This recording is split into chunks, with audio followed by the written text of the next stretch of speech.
के छोड़ी के हम के एगो मेहरारू अपना सैया से कहा तरी है सैया जी ए खुशी आई। एगो मेहरारू अपना पति से कहा तरी कि सैया जी रउआ हमरा से बियाह कर लेनी आ हमरा के छोड़ के नौकरी करतानी रउआ जानतानी कि हमरा पे का बीतत। आतना सुंदर मेहरारू हाय हो होने गुलदेवर बैठ बैठ के बड़ी लाइन मारत रन। हाउ देखा इनका के कुछ और न चाहिए, हमारे मेहरारू चाहिए। सब से नजर गड़ैले बड़न। हाँ ए भाई लाल खतरा का निशान होला, बच के रही। कहा तारी पत्नी ए सैया जी ए राजा जी धनिया जी अगर रउआ के बाहरे कमाई के रहता हमरा के गौना करा के कह लिया कि छोड़ के हम के बना रहा अरे नौकरी करला आ कितना रुपया तू पावेला दिया ब्याह दियत रहा ए राजा जी ए सैया जी कि ए राजा जी ए सैया जी याद बहुत तू आवेला याद बहुत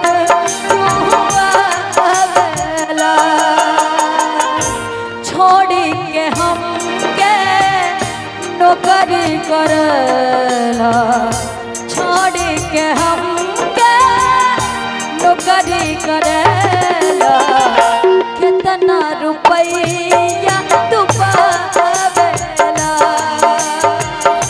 ए राजा जी ए सैया जी ए राजा जी ए सैया जी याद बहुत तू आवेला हाय हाय याद बहुत तू आवेला।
हम जानता नहीं कि पेट के खातिर कमाता नहीं हाई पेटवे जो न करा देवे राजा जी ई पेटवे हमरा के रउआ से दूर कर लेवा। अब पेट ना रहत तो आज केहू अपन देश छोड़ के बाहर कमाए ना जाते। लेकिन कहा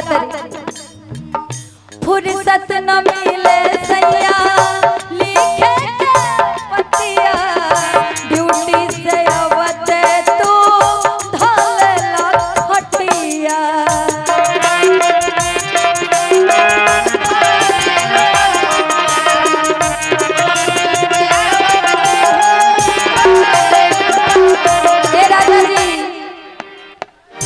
फुर्सत न मिले सैया लिखे के पतिया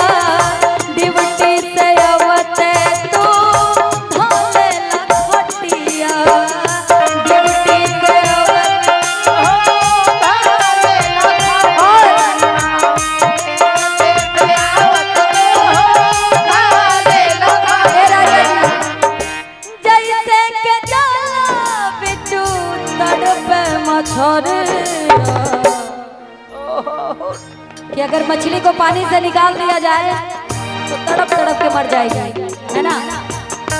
छोटे छोटे बच्चे नहीं कहते हैं मछली जल की रानी है, जीवन उसका पानी है,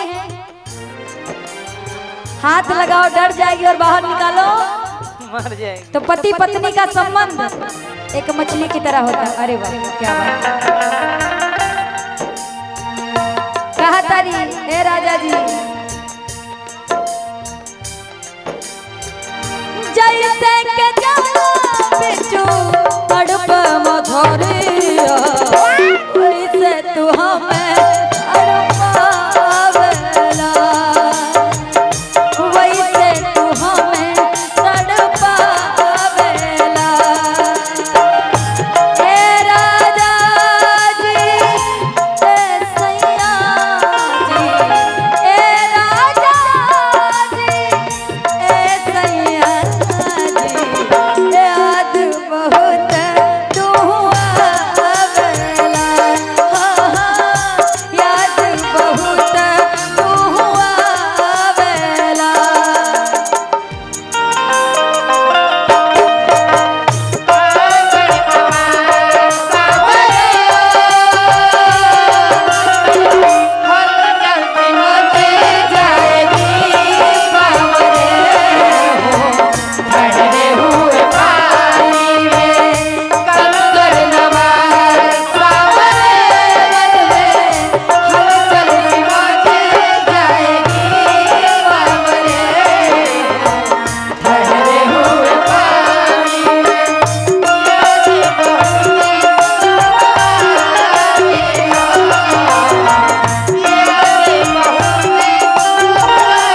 और कहा तारी हे राजा जी कई के गवनवा भवन से परैला, हम बिरहिनिया के बिरहिन बनाला।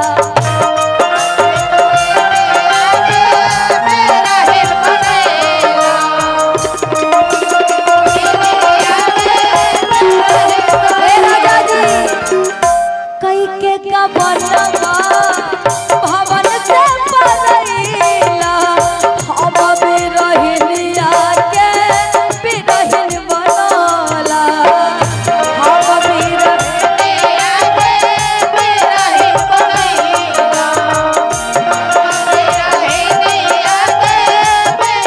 और कहा तारी हे राजा जी जैसे जंगला बिच्छू कुहू के कोयलिया। हे राजा जी जैसे जंगला बिच्छू कुहू के कोयलिया, वैसे तू हमें उहकावेला, वैसे तू हमें उहकावेला।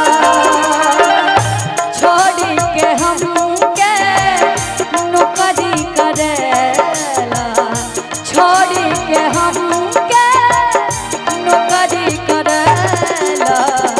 कितना रुपया तू पावेला, ए राजा जी ए सैया जी, ए राजा जी ए सैया जी, याद बहुत तू आवेला, याद बहुत तू आवेला, याद बहुत तू आवेला, याद बहुत तू आवेला।